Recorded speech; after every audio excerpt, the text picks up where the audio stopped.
Hey guys, it's Ian. It's Saturday morning, March 7th, and just getting ready to go over to Darren's place, which is about 45 minutes away. I just had to stop at Timmy's and get my coffee. It's only -7 today, so it's pretty good. Not snowing or anything. So, according to the Facebook page and a couple of guys on Stormtrooper, we should have about probably 30 guys out today, which is going to be amazing for this valve check demo that Bob's doing. So, looking forward to that. Going to take some orders for the t-shirts for the local guys and just see how they go. Still trying to figure out how to do it for the guys that are out of province, because Canada Post wants $15 a shirt for shipping, which is kind of expensive. So anyway, I'm just trying out this new S cam, which is an SJ4000.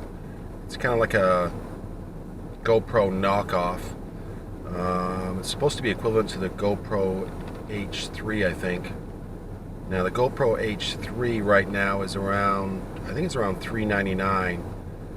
This particular unit, I ordered it from the States, from B&H Photography, and I think I paid $65 US, and that included free shipping, I think.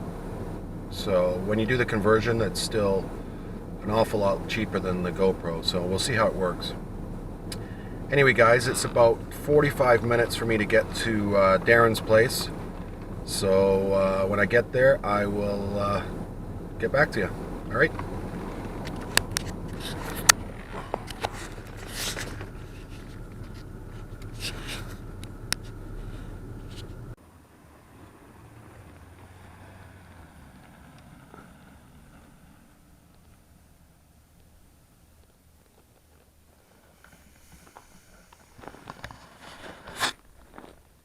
Okay guys, so here we are.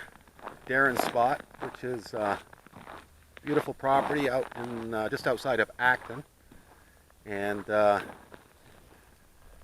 see what time it is. It's about 10 to 10. We've already got about 6 or 7 guys here, and here's a picture of his shop.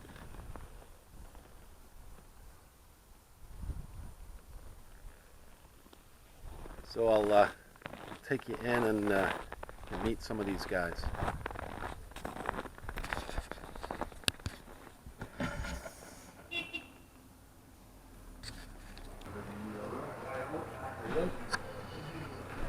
It should be working now. Hey, how are you? So you're in 1,000? Yeah, so. And these are okay. The biggest problem is, of course, where you put your paintings. Well, I just ordered some tusk paintings, and they were sitting on a boat for 2 weeks because of that. How did you get the bike? Right. So they're actually getting delivered. I have no idea. It was up before I got here. I was looking at the thing. I don't know if that collapses or not. But I want to scooch them back a little so she has more room, and then make sure they're not too high so when her leg comes down. Yeah, because on mine I found that the issue was this bridge here hits the back of her leg. That's what I was asking Ian. Really, my wife's never going to go home. See, we'll do like a thing. We'll do like a weekend thing to like Grand Bend or something like that. And she loves that. So that's been good. So I read yesterday about this thing called the Trans-Massachusetts Trail. And if you look it up on Google, there's a complete track for it. There's gravel, pavement, dirt sections. Really? And it's it's right in the middle of Massachusetts. And I'm thinking I might give that a go this year because I'm not going to get a big trip in because of my situation. But that's actually not a bad trip, especially from being up here. Like, Oh, yeah. It's like a day and a half there. Ian. Exactly. Gary, you're wrong. Gary, nice to meet you. Larry. John. So Steve, you have to do a little spiel on your book. I'm a two-wheel maniac? Yes. I'm a two-wheel maniac. That looks just like a I don't want to give a spiel. Jesus. That's why I'm behind the camera 9 times out of 10, not in front of it. Hit me up later. I gotta All right. that with your So for those of you that don't know who this is Steve, our resident author. Roy. The tallest man in the group. Yeah, Roy. There's John. One of the shortest. New member. Gary. New member. You remember? Larry. Larry. The host. Darren. With the most. We're still trying to figure out how you got your bike up here, Darren. Long rig, no. That upper plate goes on my car hoist. And I usually work on it over there, but for long-term stuff, I made those feet this week. Oh, And I just bolt them on underneath it and roll it over. Did you say the big feet this week? Yeah. He's got a Well, I gotta work on my KLR next. all else fails. Just doesn't tie and there's Scott. Oh, there you are, Scott. So it disappears my shadow. Can't get both of you guys in at the same time. You know what it was. Almost a match pair here on the side. Okay, cut.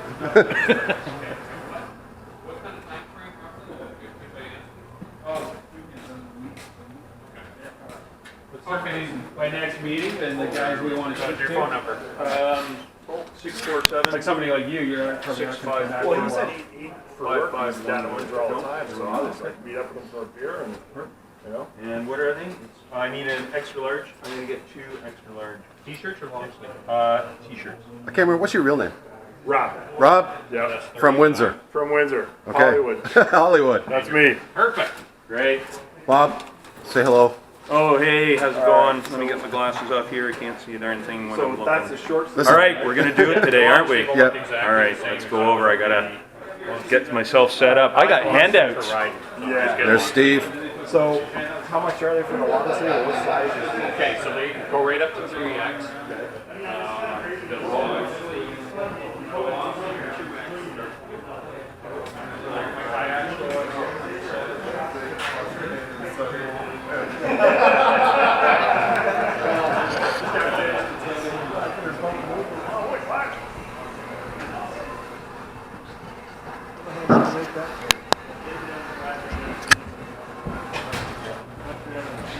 Don't panic, Bob. I have everything apart, but I read online some guys were asking about to go through it. There's no fastener for this pull. Oh, okay. No problem. It was right down to the yeah.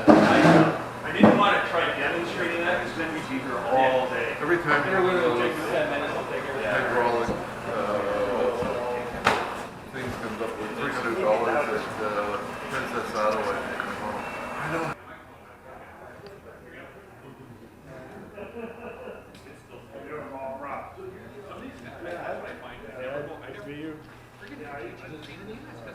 You can pick these things up for 6,500, and they want like 5,500 for an 08. $4,000 about average for an 08, 09. This one only had 25,000 on it. Yeah, I'm looking forward to it. And that's why I bought it, because I want to do some off-road. So where are you gonna do? Where are you gonna do your off-road stuff? Well, apparently up Orangeville and north of there, head north. Garrick will show up later.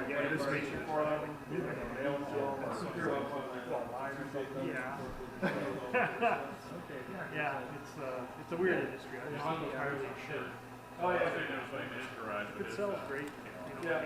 Oh, he bought. He sold it. So when I saw how many people were coming, it was like almost 20. Yeah, and there's 2 or 3. Some of these guys aren't even on Facebook. They're on the Stormtrooper page. Really? So I think there's going to be about 25 people here. Wow. Peter just texted me. He's running late. The guy from Niagara Falls. Yeah. So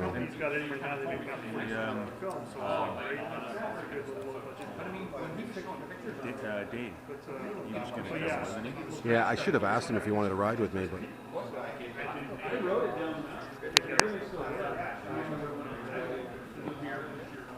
it's going to be interesting to see how this works because it's the first time I've used it. I don't think my tripod's going to be high enough to see anything though. Yeah, that's true. That is a little high because he didn't drop the rad, so we're going to have to do the rear cylinder. Yeah, it's going to be kind of high for everybody to get up in there to look. Hey, Darren.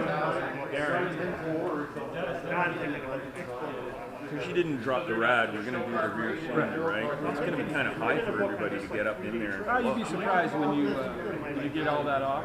Yeah. Okay. It's like right, it's like here, it's chest. Okay. Well, Scott will do it. We'll get him a boost. Not tough like you, Bob. What do you got?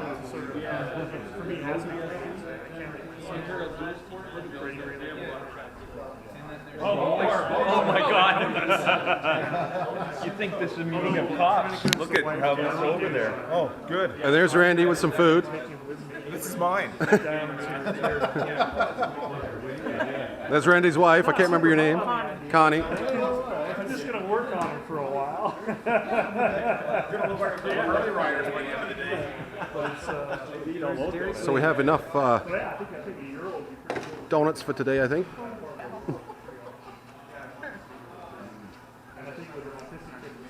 Might have to buy a Harley while most of them. Yep. He actually loves, Put that in between stage. loves all things Skinny about burger bike. So he likes watching motorbike racing. He likes watching. He's much better looking than me. Okay, guys, look what we have here. We have the new Tusk aluminum pannier. Let's have a look here.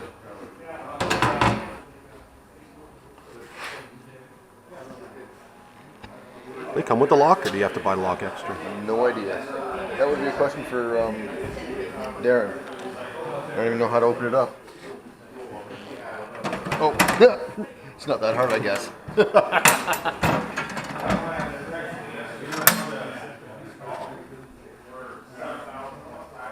And there's the key inside there so that, you know.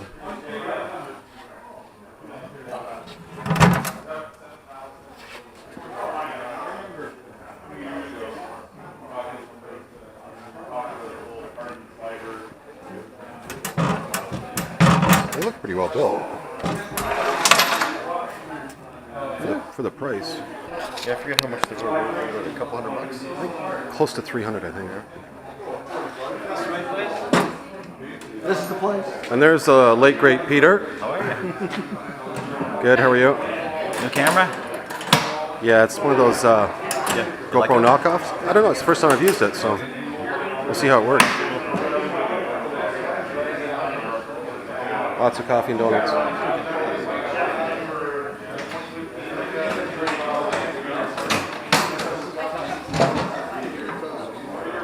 I think you picked them up used on Kijiji.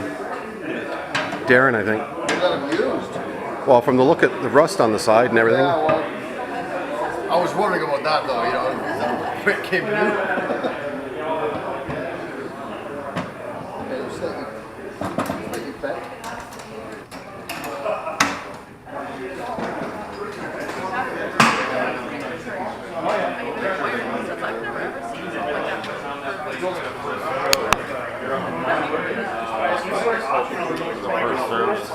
Could be. I was but yeah, they just retail the bolts and stuff as well, right? So where do you take yours for first service? He's gonna hit you with that club. That's a pretty cool little camera. This is Tiny. this is our resident Triumph owner. I was gonna wear a Triumph shirt. You're the one with the Union Jack all the time. Should have a Japanese flag. I just got my 1,000 last year. I went and disconnected all the pieces one by one. Like after one day, I sit on there.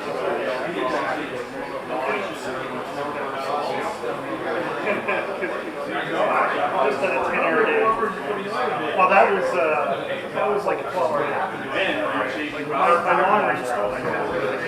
I found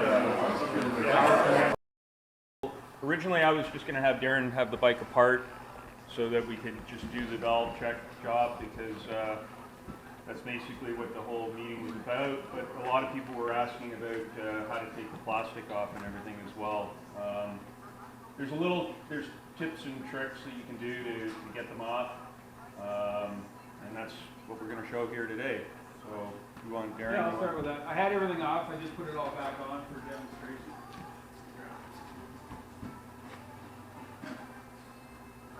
I know a lot of people know how to take it off, but just figured those that don't, doesn't hurt.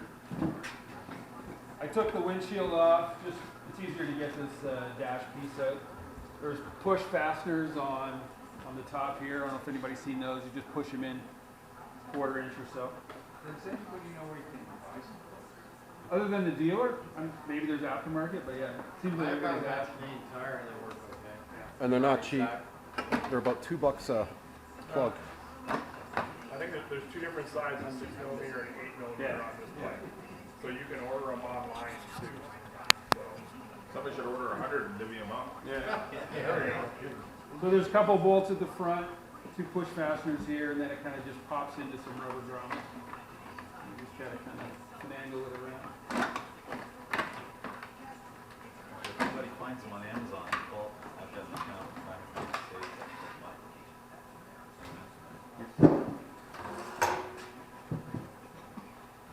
After that, I undid the plastics. I've had all this off before, but I realized you don't have to take it off just to get the tank off. There's some fasteners on in each side, and then these just pop out of the rubber grommets as well. For those of you guys who've never done this before, you don't have to take it all completely off. If you want to just get the tank off, you can just drop them off to the side, and then the tank will lift up and out. And those little plastic fasteners, if you've never done it before, it's pretty simple. You just press the Yeah. center end, and then you can pull it out. Well, you'll break one if you pull it out. And yeah, you just have to pop it, and then it'll release it. So there was doesn't try to break it anyway, usually through fatigue after a while. there's fasteners at the front of these. I just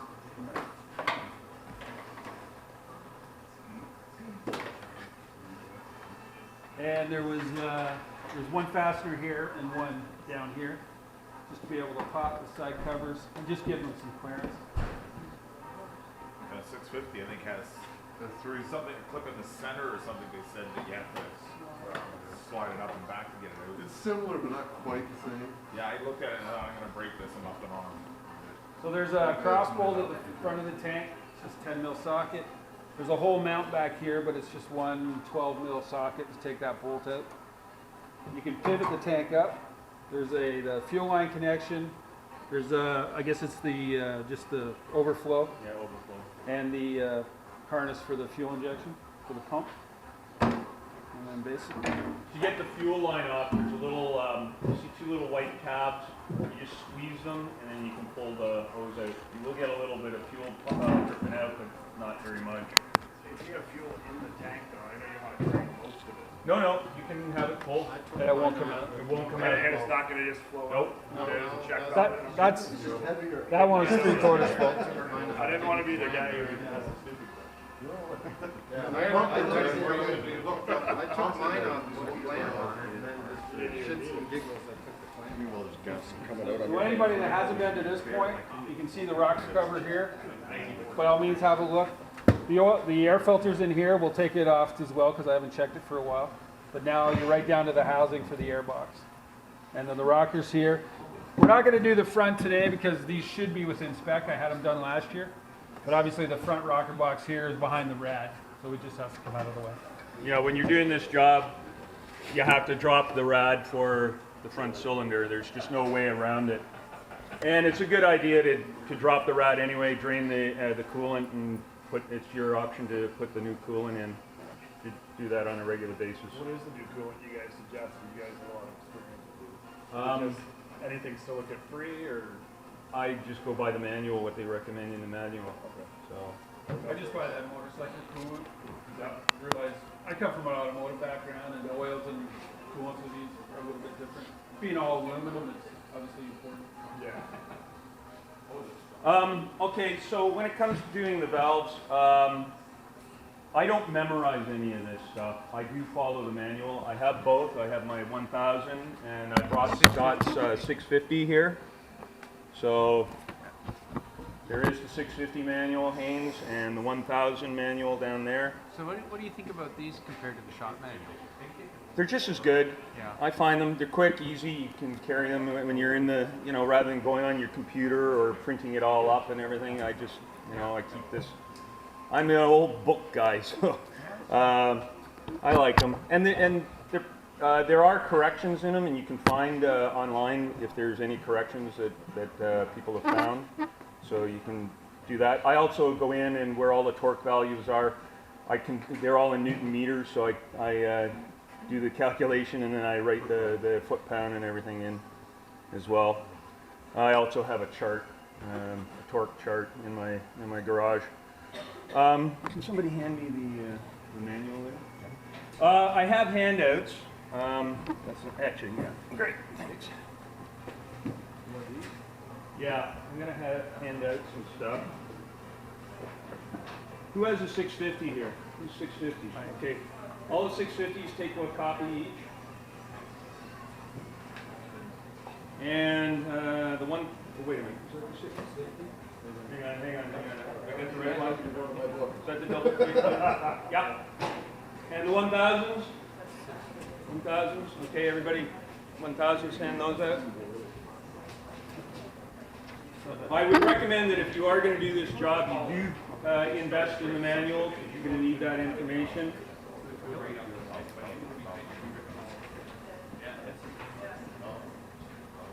Everybody got one?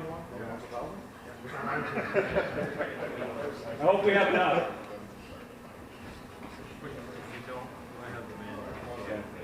If we don't, and you've got the manual. Okay. Supposed to be 7 on Tuesday. I can just get my driveway cleared off.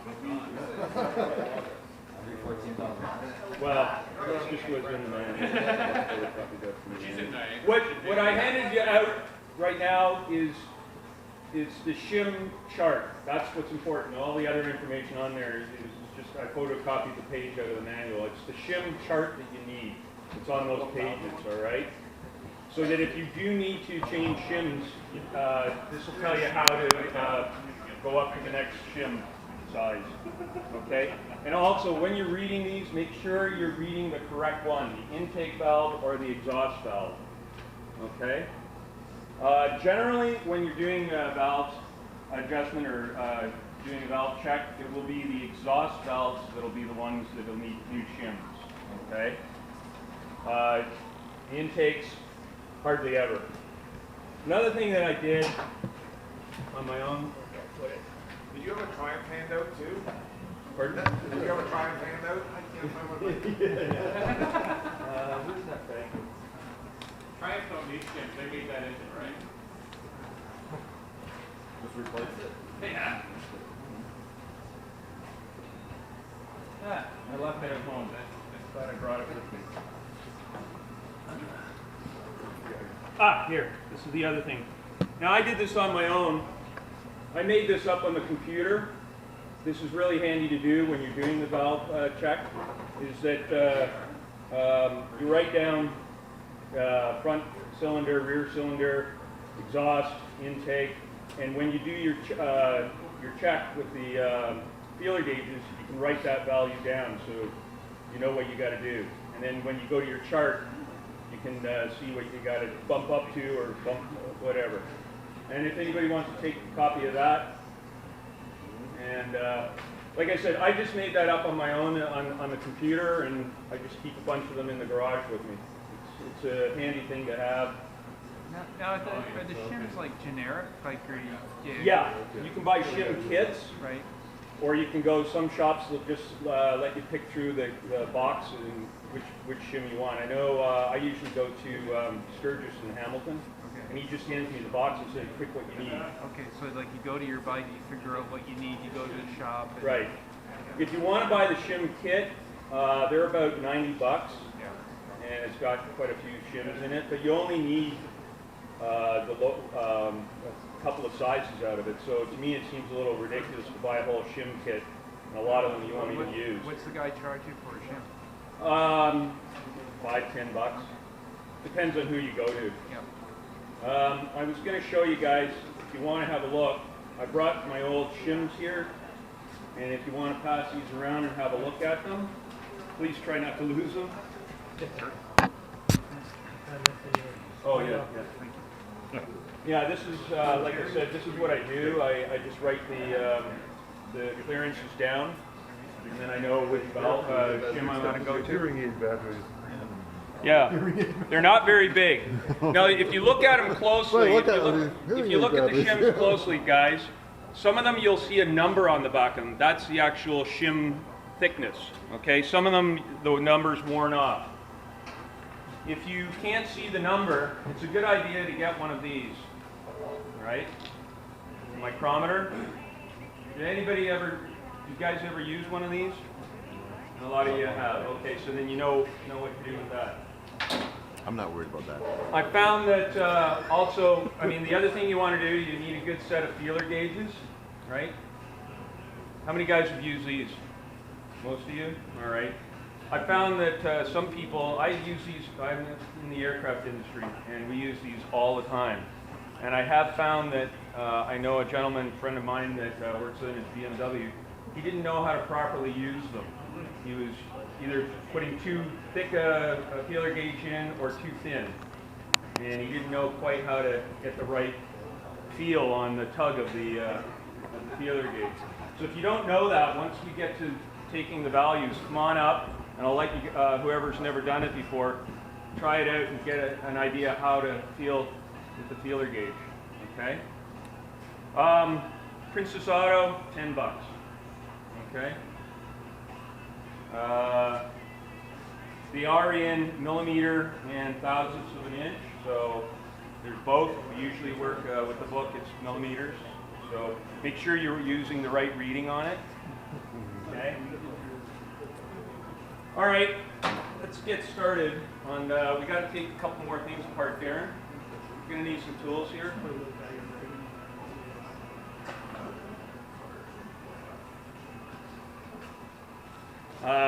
Actually, the bike's facing the wrong way in a sense. If you guys want to come around on this side, we're going to need this off, and we're going to need this off, and then we're going to start taking the valve cover off.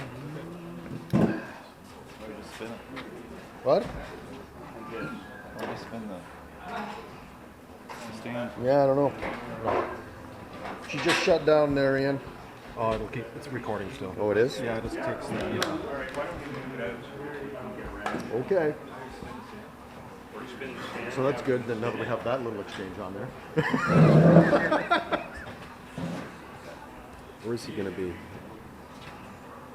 There we go. Want to go right around? That doesn't matter. No, that's good.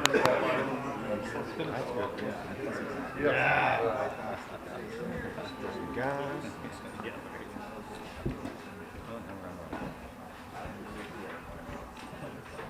Okay, guys, you want to come around here?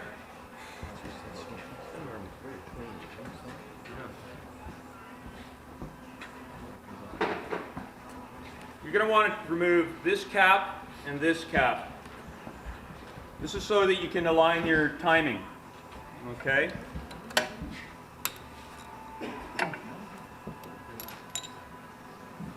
Any fluid storage? No fluids. Oh my God, there's fluid. No. No. I'll have a gasket. Yeah. It does, yeah. Did you bring your socket for that? It'll be a 17 mil, I believe. Let me see. And are the spark plugs out? No. No? Oh, okay. Ooh, we might have trouble with the pumping then. Okay. We'll just have to. Yeah, let's just have some more. Yeah. And then we're going to want to get the valve cover off as well.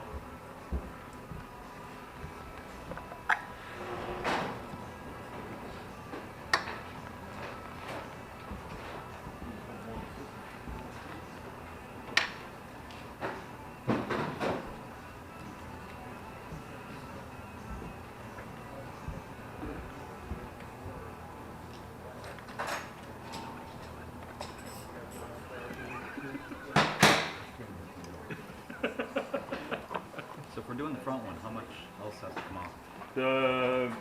I would take the plastic off, the side panels, and you have to pull the rad. Pull the rad or just You take have to it pull forward? it. Some guys say that you can lift it up out of the way. It's not worth it. It really isn't. It's easier to actually pull it. And like I say, that's my opportunity when I change out the fluid. Was that dry? On my 650, I just push the radiator forward and I can check my valves, but as far as adjusting them, yeah, I probably have to pull the rad. You want to extend? No, I'm good. Now, what do they charge for this service at a dealership? Darren had his done last year. What did he He charge? was a private guy. He was less than $200. The Steve, what's the guy at Tri-City up in Waterloo? Yeah, He was $140 when I had mine done 140 bucks. That's cheap. for a valve check. Yeah. It didn't need anything, so that's there was no adjustments made. It was just a check. Which is probably true 90% of the time, right? Yeah. He told Like me I said, what's going to go, the valves that are going to go that need re-shimming are going to be the exhaust. And there's no way to tell if it needs it. I mean, it's just Not like really. riding it or listening No, to it. no. Because it always sounds like a bucket of bolts. So I mean, Maybe the bonus to go home. it's not like, oh, it sounds like there's an extra bolt in there today. Actually, the problem is if it gets too quiet. Yeah, then it's Oh, okay. So if Loose it's is loud, no we're good. problem. If it's tight, then you got problems. Okay. But my bike's at 52,000 kilometers. On the second check, they're perfect. I might Dead on need spec. something to pop the cover off here. Finding mine also, balloon. Yeah. Type wire. Be very careful with Too it. hard. I know there's people who push them hard and Do you have like a small valve. small mallet? I went to the bank. There. my old one I sold. Okay, guys, you notice what I just did there? I just had to tap the cover here to break the seal. Be very careful. You can reuse the gaskets. They're rubber. When I'm putting them back on, I just run a little bead of black RTV silicone. You know, the high heat silicone that you can buy at Canadian Tire. But be very careful when you're pulling them off because on one side there's sort of a little extension and you can tear it. Just make sure you don't use the silicone that smells like vinegar. Yeah, no, don't use house silicone. Well, no, they even we make it too, but Oh. it's just anything that smells like vinegar is corrosive, and it can, especially with all the aluminum in there, it can corrode it. So make sure you buy the good stuff. Actually, I just taken mine off, putting them back on, just put a little bit of oil on it, never had a problem. So. This is where it gets a little tricky because there's all these cables and everything in here, and have to kind of move them out of the way to get this cover off. But once you get it off, Should have been set up like a cooking show with an overhead camera. yeah. Okay, there you go. There's your valve cover. Careful, there is a seal here. I dropped this one time, and I went to put the cover on, and I realized, uh-oh, that seal's missing. And anyway, that will come off, so don't lose that. These covers are magnesium, so they're brittle. They can break very easily. Okay, so that's why I don't want to use like a hammer. If you want to use something soft, then I use the rubber end of the thing, just tapping it and it'll pop off.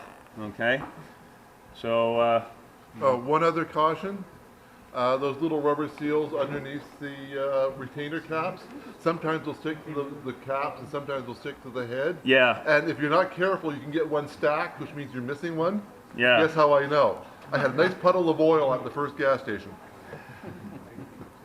So again, when you're pulling off the seal, be very careful. Do you need to pull it off? Yeah, it's best because you'll have to put the silicone on afterwards. A little tricky here. And you also need, the other reason why you got to pull the seal off is for the alignment, for the cams, you need to be able to see the alignment on the top of the head here. So you got to have the seal off.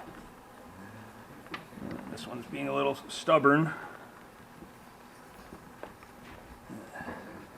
Where's that screwdriver? Do you have a small screwdriver? Flat.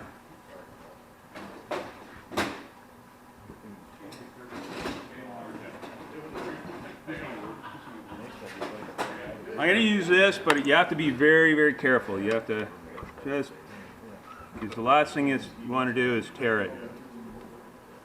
Anybody hears Bob go, oh shit, that wasn't supposed to happen? Let me know. Nobody's ever done that. There we go. Okay, here's your seal.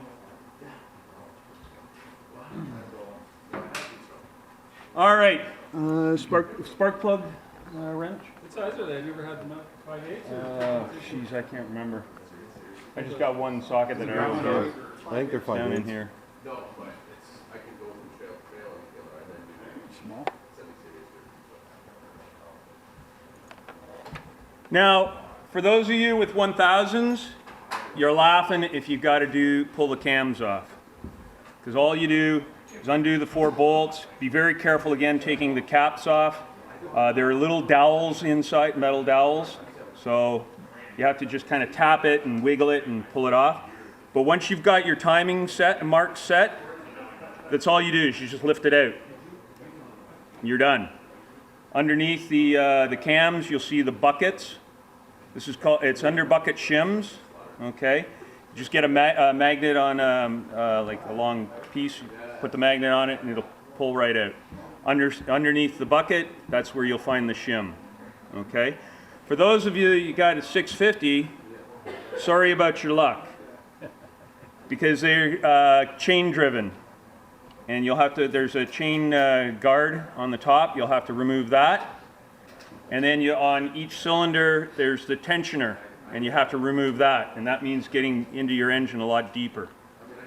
Because you got to take the tension off the chain to be able to pull the cams out. Okay?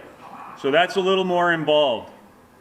Again, buy the manual, follow the manual, and you should be fine. Sorry, what? That's only if you have to pull the cam.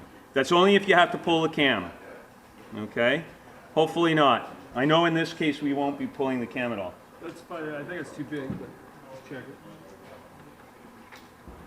Nope, I think we're dead on. I got the socket here. Or the wrench.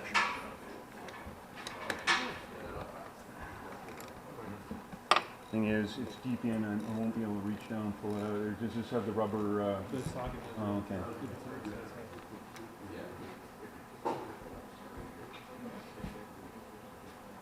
Neat little tool I saw at Princess Auto yesterday. It's like a little pivoting spark plug tool, and so you can stick it down and it goes on angle, and you just stick your spark plug in and reach down and then spin it.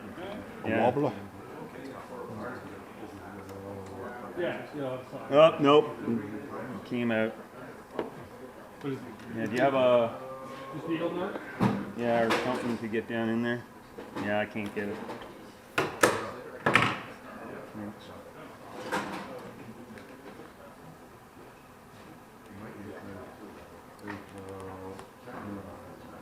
They were changed last year too. Not bad. I had it running a little bit. It's been sitting. They might have reached up. Yeah, not bad. Okay, we can't get the front spark plug out, so we are going to have a little bit of trouble rotating the engine because of the compression on the front cylinder, but it'll be okay. Now that you got it all apart, now you want to set it to your proper timing so you can take your measurements, okay? Again, follow the manual. People are going to say, oh, well, I could have just done this and followed the manual too, but I was taught in the military as a mechanic, don't memorize everything. Go to the manual, follow the manual, okay? Step by step, because you might forget a step if you try and memorize it. All right, because we're doing the rear, if you guys want to come on this side so you can see here, we're going to want to rotate the engine. Do you have that 17 mil? Where'd Darren go? Right there on the ratchet. Oh, that's the one I had? Right here. Okay. There's a Johnson bar there if you need it. All right. Where are we? Now it says in the manual to start with the front cylinder, but again, because we didn't pull a rad, we're going to do the rear.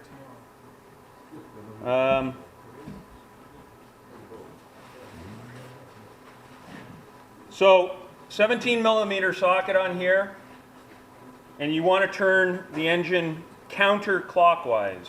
So not this direction, counterclockwise. Make sure of that. Okay? What you're going to be wanting to do is getting the cylinder to top dead center, the piston to top dead center, and then there's a timing mark that you want to align in here. And this is really tricky to see. You need a good flashlight in that. I found when I did Scott's last year, he was watching in there while I was rotating and all that, so it helped a little to have an extra set of eyes. So I look forward to watching you rotate. yeah, okay. So somebody want to come in over here and Scott? Volunteers? do you have a pencil by any chance? What I sometimes also do is I'll drop a pencil down, something long, or a straw or something. It might not be long enough. Let's see. Oh, to get top dead center? Yeah, too short. I'll put a pencil in my small book.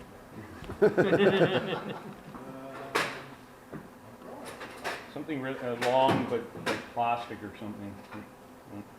One of those coffee stirrers. That's too short. What about Yeah. a zip tie? Will that be strong enough? It might be.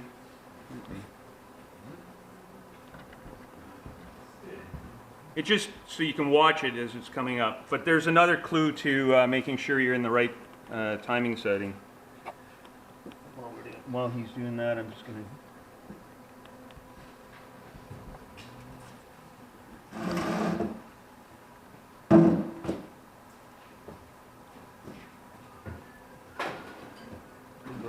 To be able to see in there. That should be rigid enough.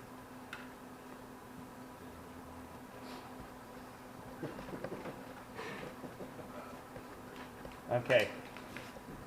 So because we're doing the rear, as you're rotating, what you're looking for in this little hole here is you're going to be looking for the R and T marking.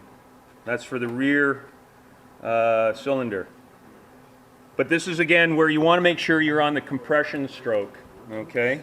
So can you have a look in there? And Trying. It's hard to see. hopefully we'll be. Do you have that zip tie? It's right below you there. Bud. Oh, okay. If you need an extension or anything, just Oh boy. You might be lucky and be almost right at it. Get in there to see what. Yeah. Or just past it. You have a mirror?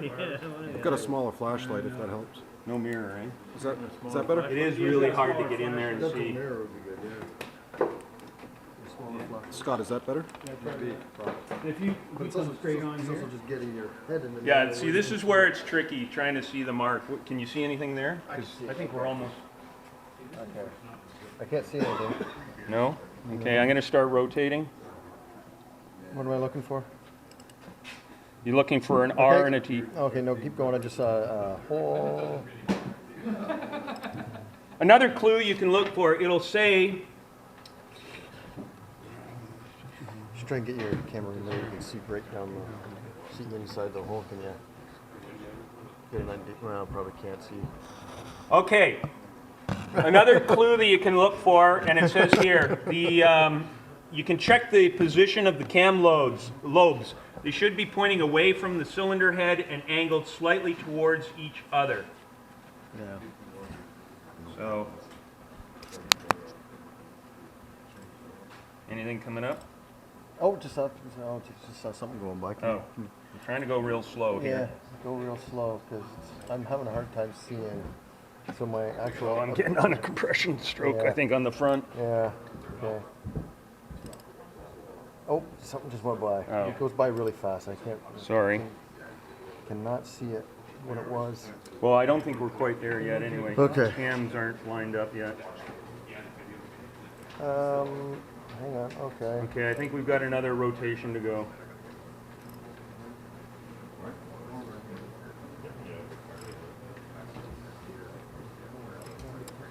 I don't see that going I'm on. seeing markings, but I There can't we go. see what they are.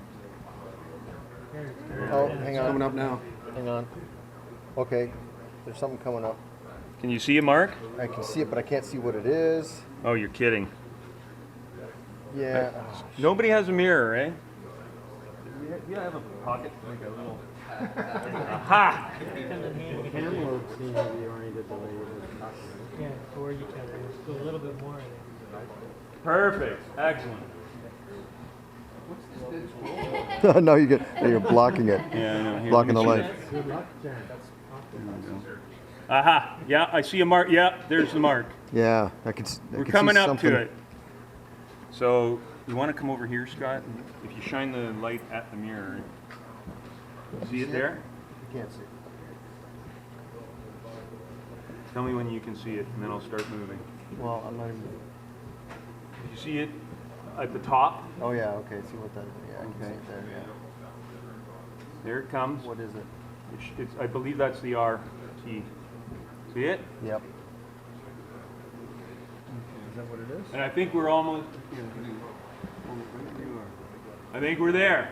Here, let Ian look in the mirror here, just to shine the light too. I don't know if that'll pick it up or not. Yeah, well, you never know.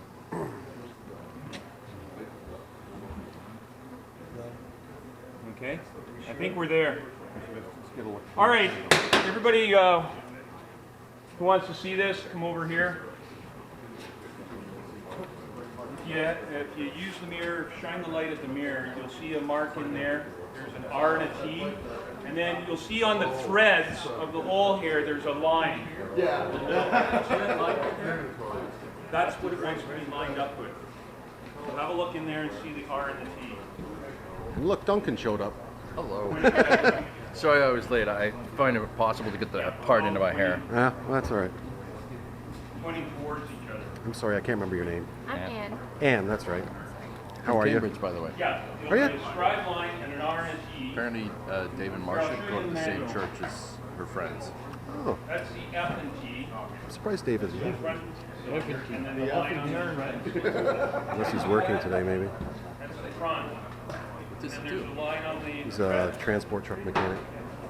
So yeah, I want to have it lined up. Only in this case, we're doing the rear, so it'll be an R. Anybody else? Okay, the line on the. And there's Tim. Yeah, barely. He's not Say hello, allowed, Michelle. he's not allowed to have a v-strom shirt because he's a KLR guy now. I have some parts left over. What do you got? All of a sudden, it was best friend. It won't fit anyways. It won't fit mine anyways. I guess. You got a 1000 though, don't you? I had 1,000. What have you got? I've got a 1000. Yeah, I'd have to go through it. Let me know. Lots of OEM stuff. Okay. As he's filming this for, it's like, yeah, he said I could have it. You want to tell people that English is having their open house today? 20% off anything you order? Yeah, I think I'm Steve, Mr. English. he posted it on our Oh, I didn't know Facebook. that, right. I've already Yeah. been down. No? And you can order it. You can order it over the phone. I'm gonna, yeah, because I'm not driving all the way down there just to order it. Yeah, they're good. I ordered a center stand, got 20% off it. Then I ordered a new tank bag, and I got 20. But then it says slightly towards.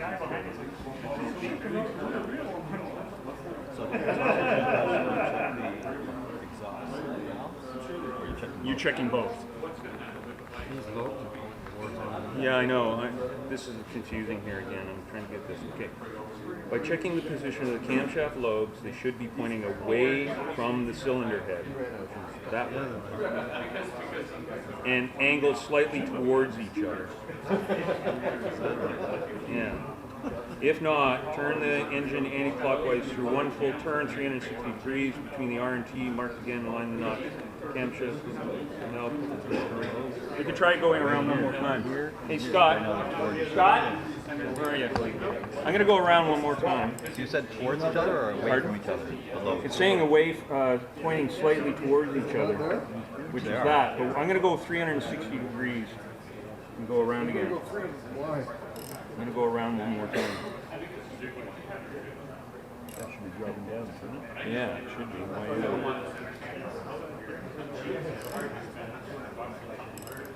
Tell me when you feel it coming up.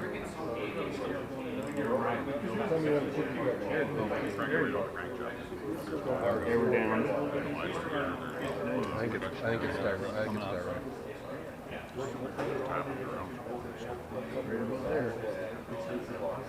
Oh, yeah. Nope, no, see the cam lobes are not.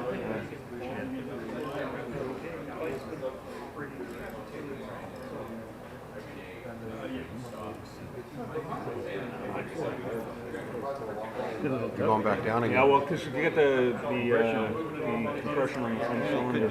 Okay, here we go. Here we go. Okay, Scott, it should be starting to come. I don't know enough about this stuff. Even after watching this, I don't think I'll be doing it myself. Okay, it's got to be pretty close now. It'll be a phone call. Really close. Bob, can I come over and... How close are we? Can you see it? Where's the mirror? So the lobes are back where they were before. Yeah, that's what I mean. So we were right. What was wrong?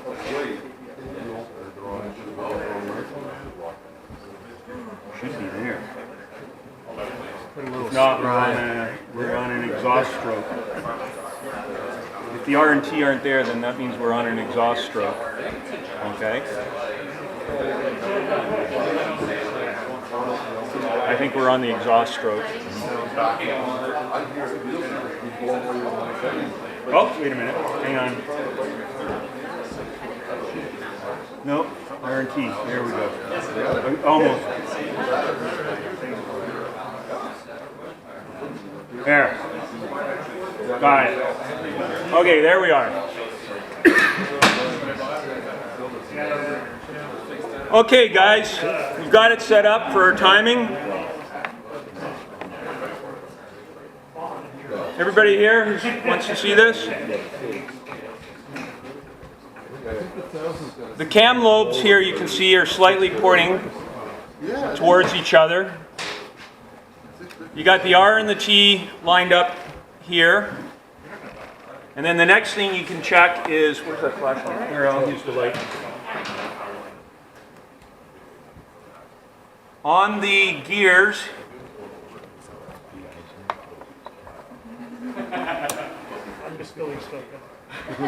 you can see marks that line up on the cylinder head. Yep.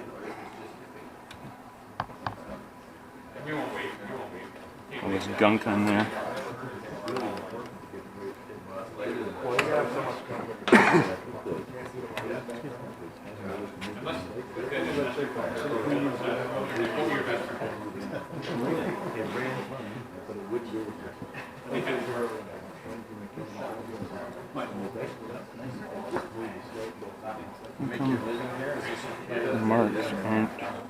Your marks aren't as clear as mine.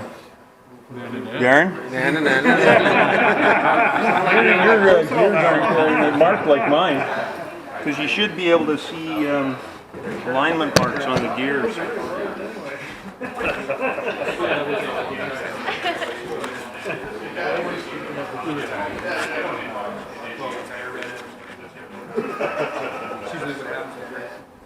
Yeah.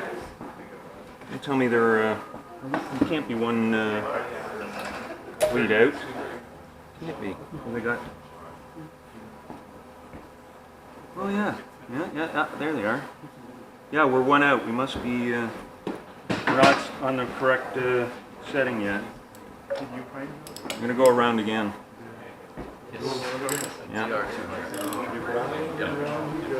I don't know if I'm going to sell it. Well, my daughter saw me on it one time and she just started laughing. Because I'm basically, yeah, that was probably on the exhaust. You know what I mean? You got to make sure you got. Oh, there's all these clues that tell you if you're on the right stroke of the cylinder.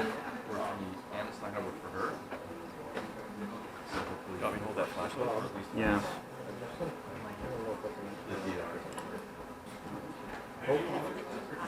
Should be coming out. Dropped. Did? Yep. Anything there? Yep. I can't see exactly what it is. There's something there. But you're not. No, we're not on the right stroke yet. Coming up, but I think the issue is she's going to learn how to ride it. First thing she wants. This should be it. No, it's dropped again. That's out. No, if it's with the cams, the lobes pointing towards each other. There's that one spot. Where are the lobes? Slow down. They're at the bottom right now. This is the hardest part always, coming up. getting the right Coming up. Go slowly. stroke. Slowly. drop. You're past. No, I know. Standard with Sigma contacts. They're giving away all that. That's still going.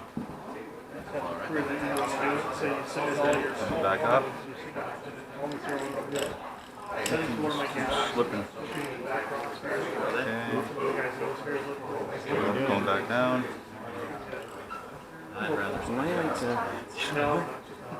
This is weird. You sure it's when the lobes are towards? We should be lining up here though. And I'm wondering Are you sure it's when the lobes are towards each other or the other way? if they're away from each other, that They're bulletproof. The 70s are good. Weatherproof as well, right? because that should be This is 70. the stroke right there. No, this is APS. Because you're coming back up. Still, All right. Okay, go slowly. Slowly. Slowly. Whoa. Same, it's the same chip as Check. No, you dropped. It's like 2 You're generations. past again. This just has 2. Well, they're trying to get the Let's check the other side. Okay, keep going. Keep going. yeah, and Okay, slow down. This ratchet wrench keeps slipping out of gear. Stop right there. Okay, and have a look right now. The low got anything here? Yeah. Well, actually, the thing is, I've got, oh, I the got cheapest it. to buy from the Elmer 500. Nope. No, we're not there. So you just have to do it. But I mean, they're Okay, still going up? pretty much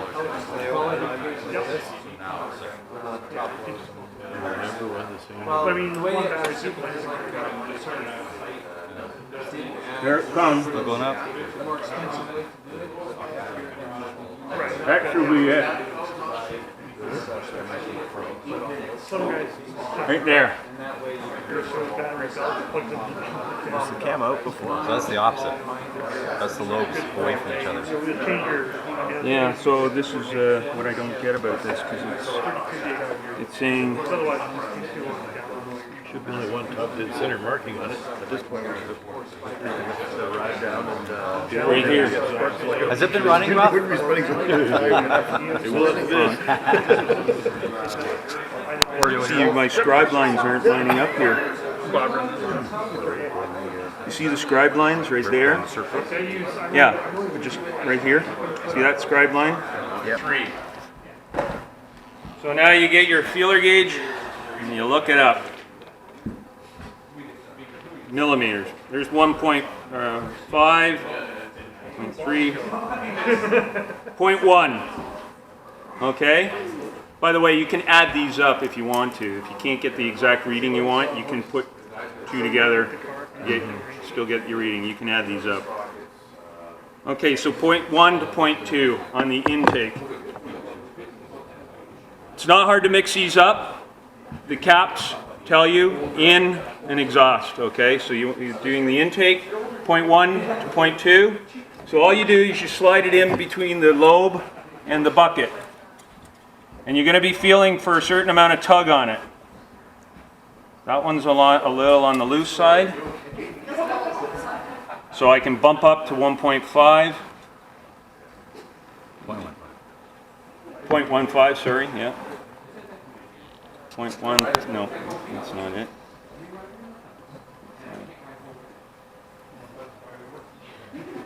Let's go to 1.5.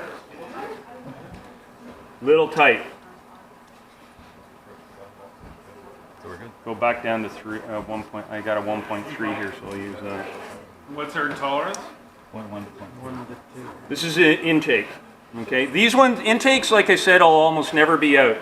Okay, I'm getting a reading of 0.13 millimeters on that. Does anybody want to try this out so they can get an idea how it feels? So if you slide it in between the cam and the bucket, and you'll feel a little tug. Okay. So give me point. You want to go? I'll go down to 0.1. Give me 0.15 so I can feel how tight it is. Okay. Please. 1.5. So it's a lot of effort. That's the wrong one. If you have to almost kind of push it in, you'll know it's too thick. No, you don't want to be moving it. You see how it's harder to push it in? Right. Try the 1.3 now. But if it still goes in, or 0.13, I should say. You see how it's a little less resistance? Okay, now go down to 1.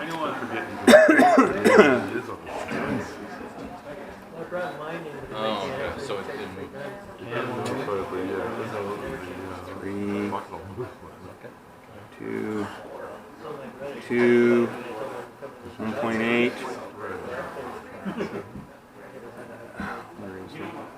Actually, when I had this done last year, you guys adjusted, that was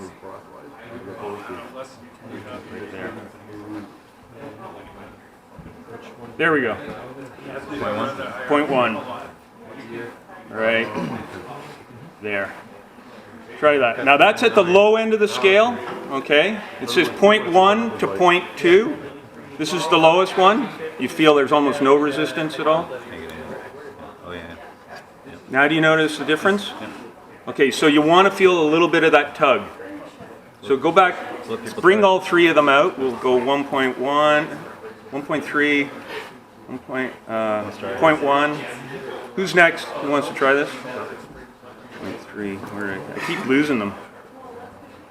Okay, here's the 0.13. So you just leave the 3 out and put everything else away. Yeah, I'm trying to do that. But they keep losing them.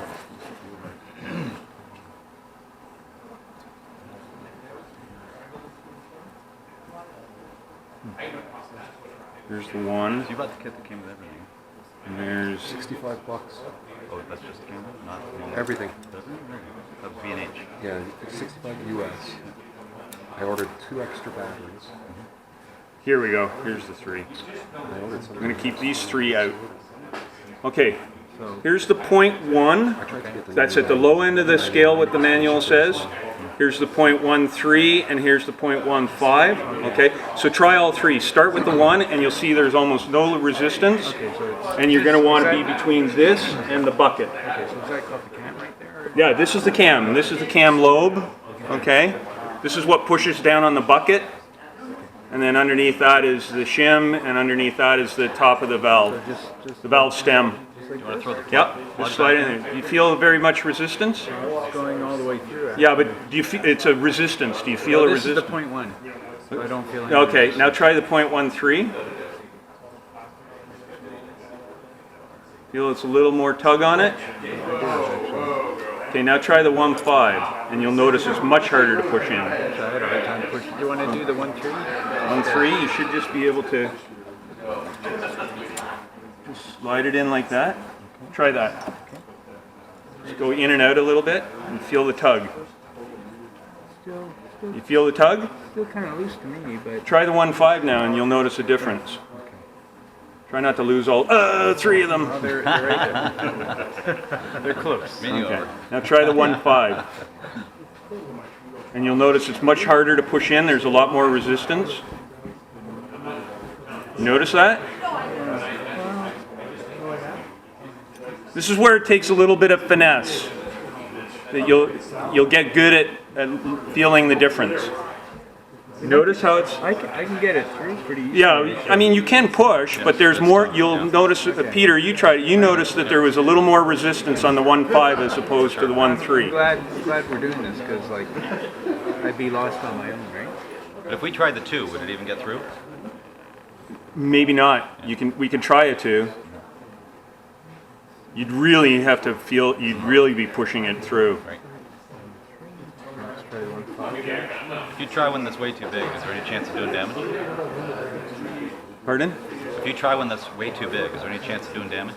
Yeah, you can scratch the lobe, and you actually won't even get it in if it's way too big. It'll just jam. Maybe that's how I did it because like that last time, it's like it is hard to. But go from the 1 to the 5. Go from just the 1 to the 5, and you'll notice a big difference. Oh, that one you heard it. Yeah, and now go to the 1.5.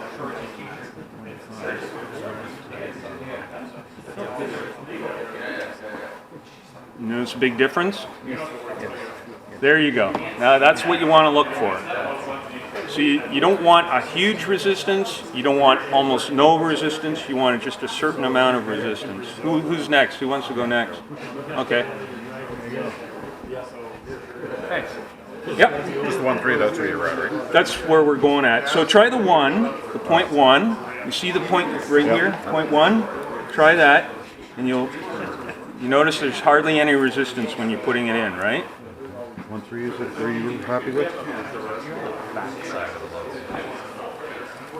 See how easy it goes, or the resistance you're feeling as it's going in? Now go to the 1-5. You're coming from this other angle. You notice there's a lot more resistance? Yeah, and why aren't you happy with that 1-5? It's a little bit too much. If I went to 1-8, you'll even notice more. Let's go to a 2. Coming from that angle or no? You'll have a hard time you can try it. You can try it. I just find it's easier to go from this angle. Whatever's easiest for you to get under there. Just because I'm on this side. So the back side of the lobe, it's the same shape all the way around on the back side, right? So why is it critical that you're in the right position? It's setting where the gap is, okay? You want that as the lobe, because you know that the lobe is like a chicken egg, right? Yeah, but that part of it, like it's the profile where it is at that particular timing point. Is it at the top of its? There's no. It's not pushing on the valve basically. But isn't the whole backside perfectly round? Not perfect. No. Okay. You'll notice a difference. I'm just wondering how critical. Because you know the whole idea. This check is the seating of the valve in the head. Because you know how it has to seat, and that's why the exhaust valve tends to wear more, because it's taking the most heat and everything, and so it tends to start to seat itself deeper and deeper into the cylinder head, right? Try the 1-8. And so that gap will get less and less and less and less. So you want to increase your shim size. Can I just try the 1-8 there? Sure, try the 1-8. Now do you notice a big difference? Yeah, between that and 1-5. Yeah. See, this is the key, is to learning. Pardon? What's tolerance again? Point 1 to point 2. Point 1 to point 2. So we're all in that range, right? We've got a point 1 there, we've got a point 1-3, we have point 1-5, and point 1-8 there. So all we have to do is go one more up to the point 2. I'm used to working on diesels, you know. Okay. Yeah. All right, who's next? Try the point 1 first. See the point 1? You can either come this way or this way, it doesn't matter. At the point 1? Yeah. Okay, do you feel much resistance there? Try to make sure you're getting it right in under the lobe there.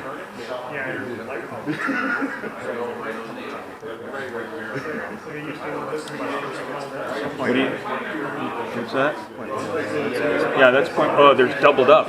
Somehow one got doubled up. Geez, that's awful safe. Yeah. Well, now that you know what resistance feels like.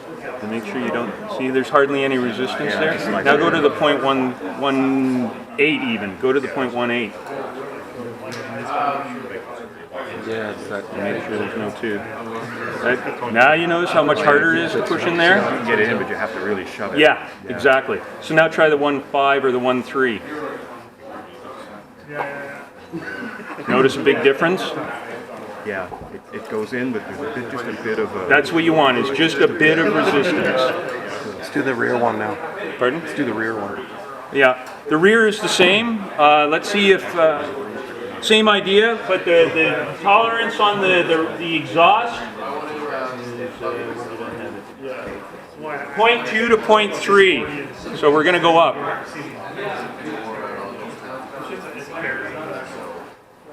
There's the 0.3. And there's the 0.2. Okay, other than that one.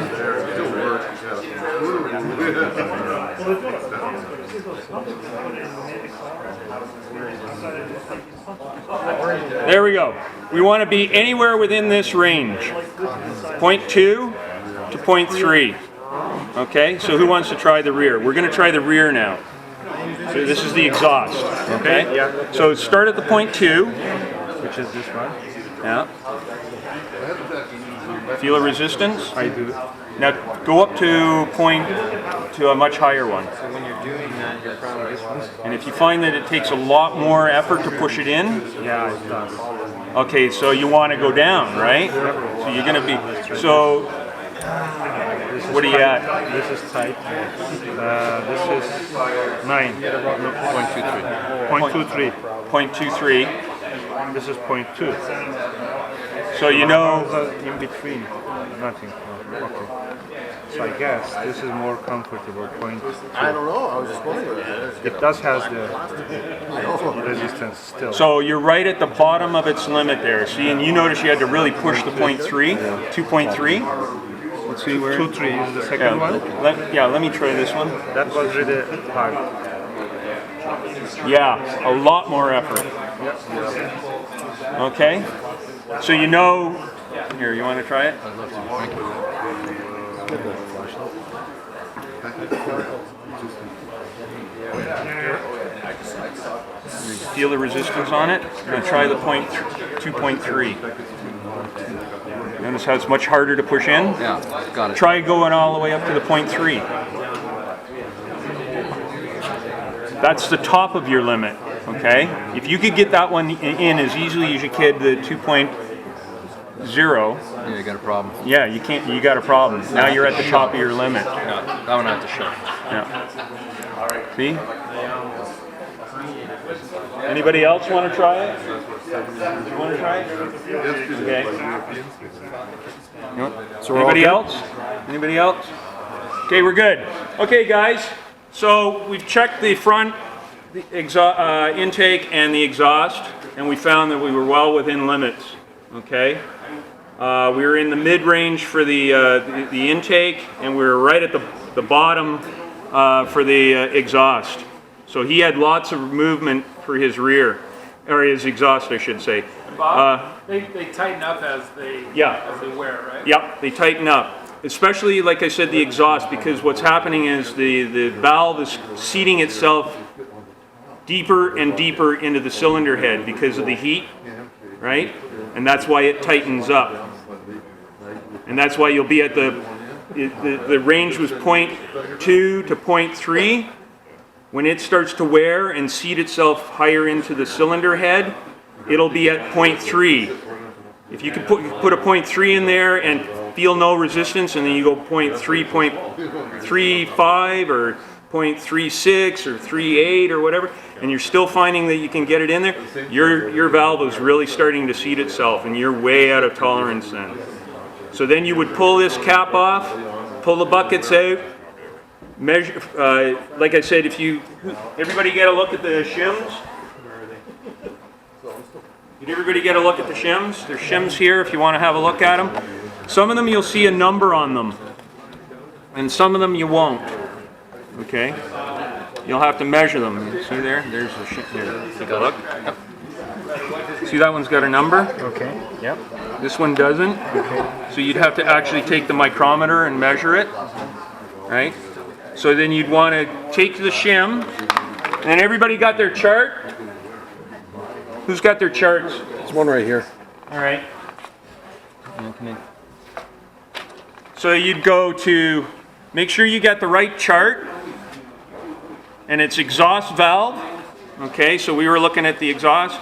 So you'd find your shim size that when you pull the bucket out and pull the shim out, you get the shim size, and you go, okay, it's a 0.1 or 1.70, and then you go down and you what reading you took as you measured, and you go across to that, and then you find out the correct shim size to go to. You buy that shim, pop it in, pop the bucket down, and then drop your cam back down again. So you're always swapping out. When you've done that, you get back within what kind of tolerance? Yeah, then when you check it again, after you button it all up, you take your tolerance again, you should be within the tolerance. You should be back between that 0.2 and 0.3. Right. Okay? So when you're replacing the shims, they're going to give you a number which you should be at. if you just do the math, should you not want to be at the, like, if it's between 0.2 and 0.3, aren't you aiming for 0.2?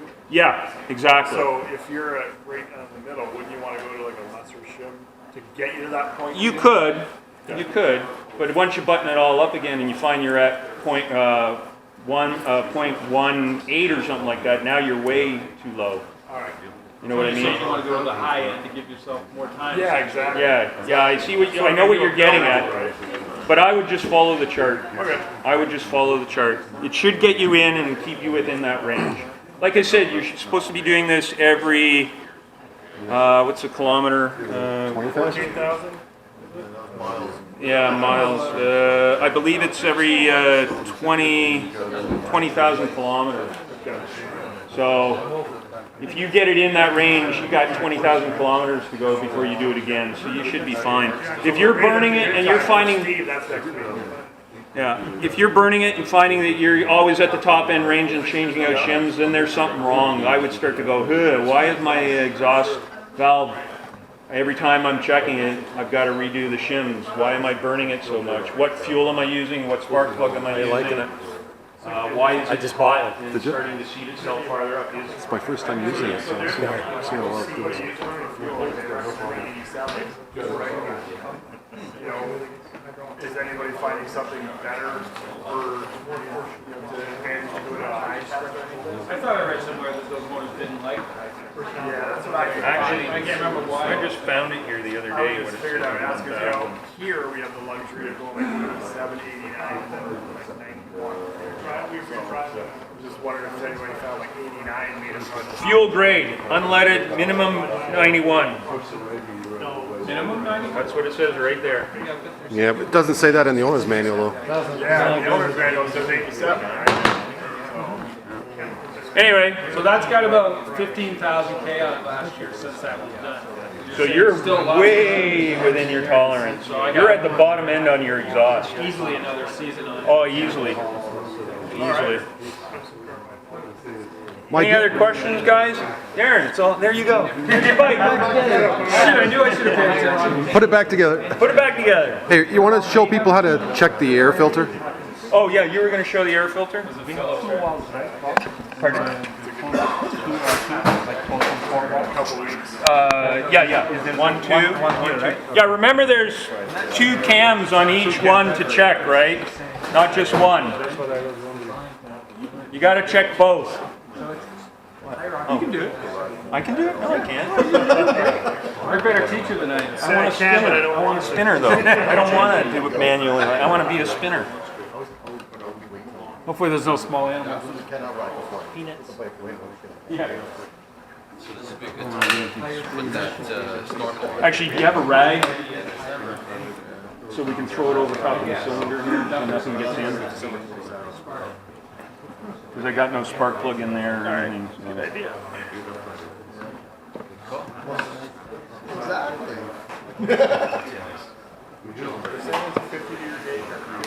Plus 2,000 feet. Yeah. I didn't know it was yellow and it does. I thought that was only 2004. It's got the matching bags and everything. I don't know if it was the old. Do you do, you don't, you paper filter or you went K&A? Oh, okay. You didn't put your sticker on? I'm not a sticker guy. Oh, really? Stuck it, right? Yeah. Seen you in a couple of that events. tight as far as how it's routed? I often feel like I'm the only So, have you done your braided lines? How hard is it to do them? I've never done them on a coat.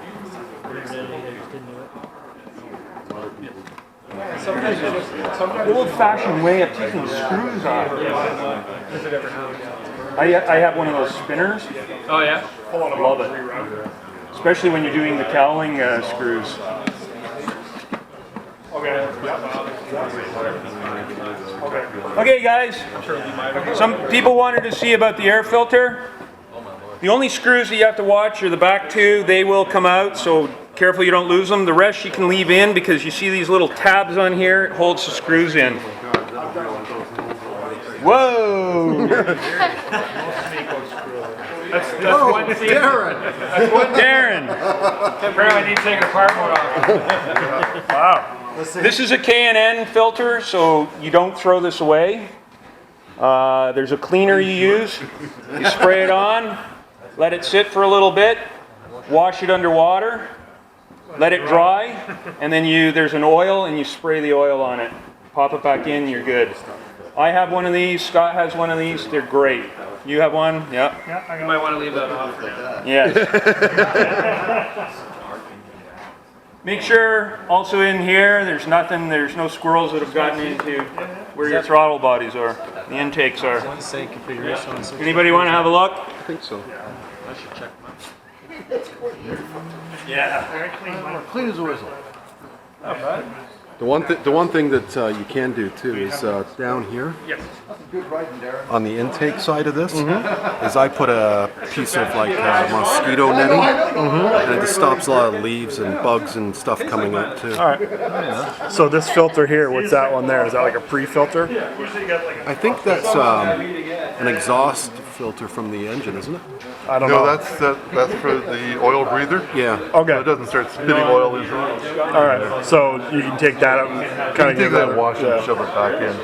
All right. Yeah. On the Awesome. 650, I'm not sure if or where there is one like that. What about the charger, like the battery holder for the charger? Did you buy one of those? I just ordered one. I wish I had known. We could have got two. And then my painting pole. It's good because you can do selfies and you can. This extends like another, probably double this. Thanks very much, Bob. No problem. And Darren. Lots of donuts left and coffee, guys. Dave is not here. Can we open the oil tray? Oh yeah, let's talk about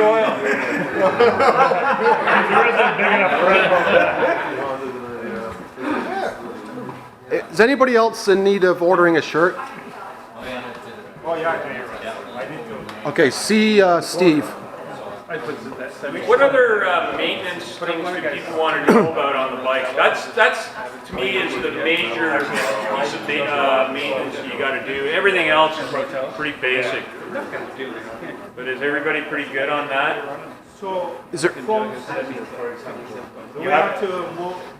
No. All you have to do is drop the rad. You have to pull the rad. Yeah. See the way the engine's sitting? Look at where it's sitting. Yeah. So you drain it. Everybody know about draining? The rad's got a drain plug here. This one. Like $13 a piece. Draining the rad here. And then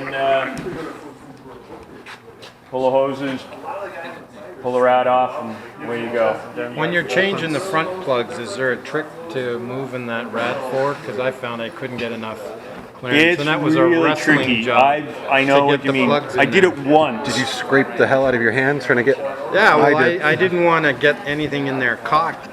So I that did I'd it strip once, and I found it was a pain. And I'm thinking, why do they do this to do the plugs? But I one time managed to lift it up, and then I tie wrapped it and everything, Yeah, and I I was did that able to, too. get it in there and use I little wed- stubby extensions and.